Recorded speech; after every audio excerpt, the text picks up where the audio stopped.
radar indicated threat rotation. The following impacts are expected. Flying debris will be dangerous to those caught without shelter.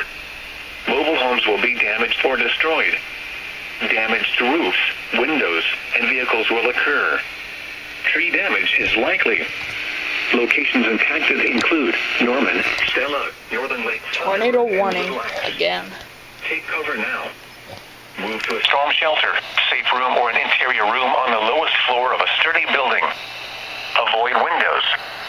If you are outdoors, in a mobile home, or in a vehicle, move to the closest substantial shelter and protect yourself from flying debris.